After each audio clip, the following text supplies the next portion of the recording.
What's up, everybody? It's Soren Baker here on Unique Access Entertainment. And as always, please hit that subscribe button right there. It's free.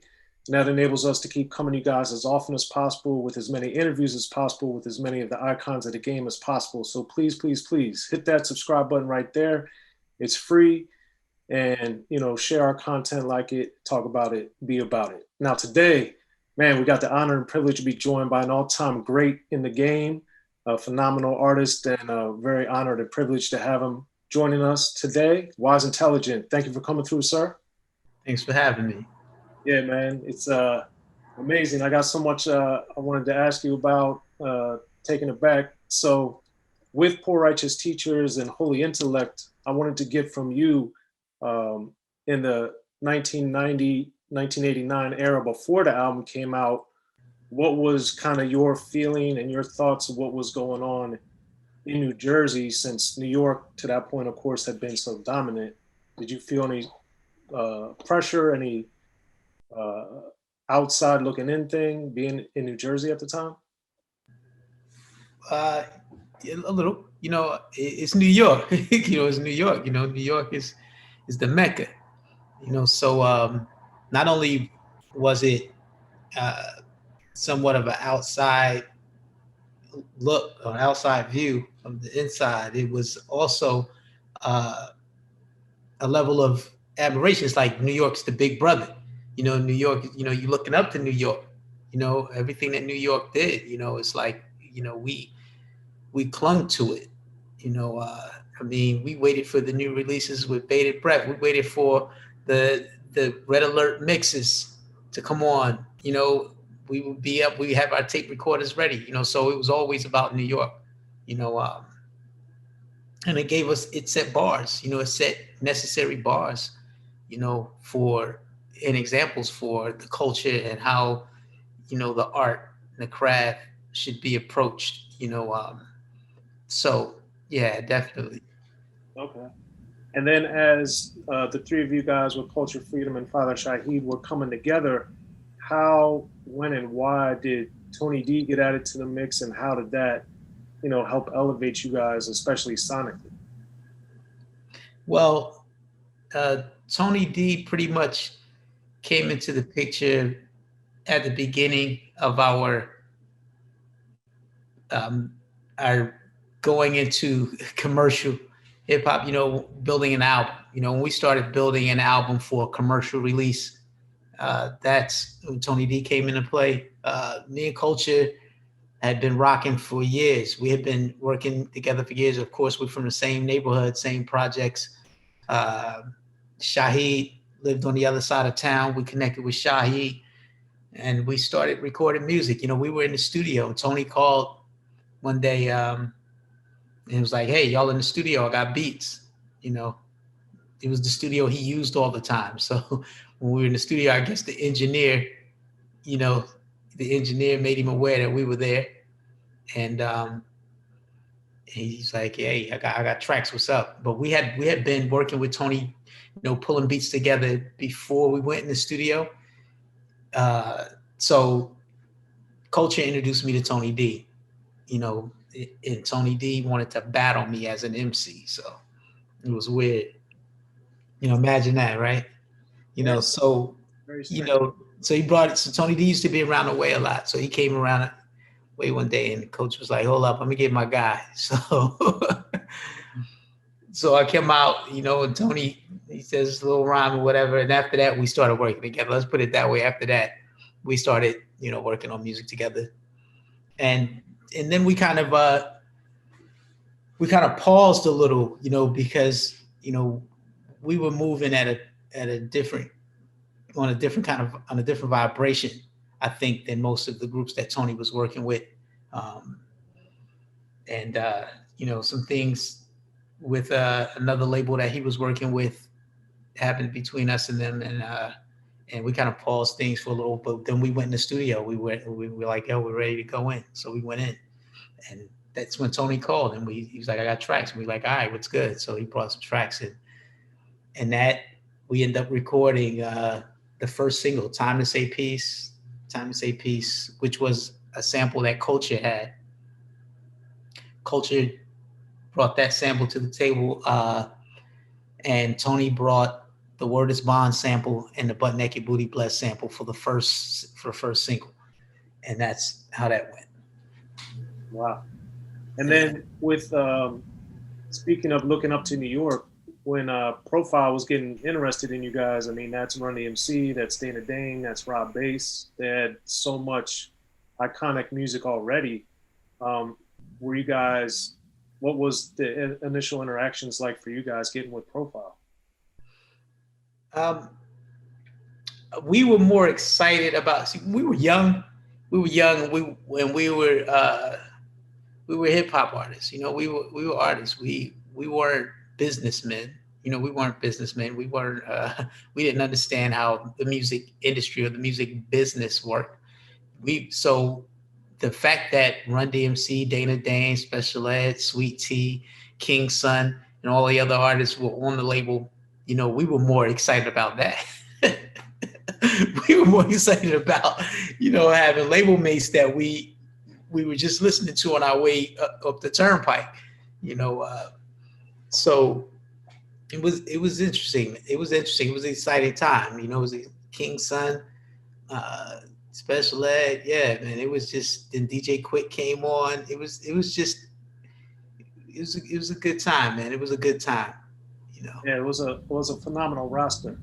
Now back to Tony D. Since the battle thing, I didn't know about initially, but it's funny now that you're saying that, because I always thought "Can I Start This" didn't fit a lot of the rest of the album, and to have it first was even more strange to me. So how and why did that end up being the first song and even making it on the album? Because it was the last song, so we put it. It was the last. We were done, you know. And Tony was like, "Y'all got a beat. Y'all gonna let me rhyme or what? Y'all gonna let me rhyme or what?" So he's like, "All right, we're gonna let you rhyme. Go ahead, spit something." And that's, you know, that's how it happened. Okay, makes sense. So of course everybody loves "Rock This Funky Joint," and it's a amazing song in my opinion. And one of the things that I wanted you to talk about on the rapping side was, I loved it dealing with the production, with the stop the music on a dime, and then how you did the acapella and that type of flow and style, since that was, of course, in the 1990 era. You know, we had more of that type of thing that was prominent on singles and all these different types of songs. But from a writing and then on the production side of things, you remember how that came about and why that, you know, stood out so much? Well, actually, we were at Tony D's, and we were just listening to records. We were listening to vinyl. He was just playing records, and he played the War, Slip in the Darkness sample, and I immediately started rhyming to it. And Tony D's response was, "Y'all like this track?" He said, "Y'all like this sample?" He wasn't feeling the sample. You know, he was like, "Y'all like this?" We were like, "Yeah, absolutely." And Culture said, "You obviously can't hear what he's saying to this track." So we were like, let's do that. So we looped it, and that was the production side of it. That's how that came about. And then the lyrics and the title of the song came from Spike Lee, "Do the Right Thing." Believe it or not, we were watching a movie. We were at the movies, and there's a scene where the mayor says he's in the store and he's getting beer. He's buying beer, and they don't have the beer that he wanted. He wanted Miller High Life or something, and he said, "Y'all better get some Miller High Life up in this funky joint." Right? That's what he says.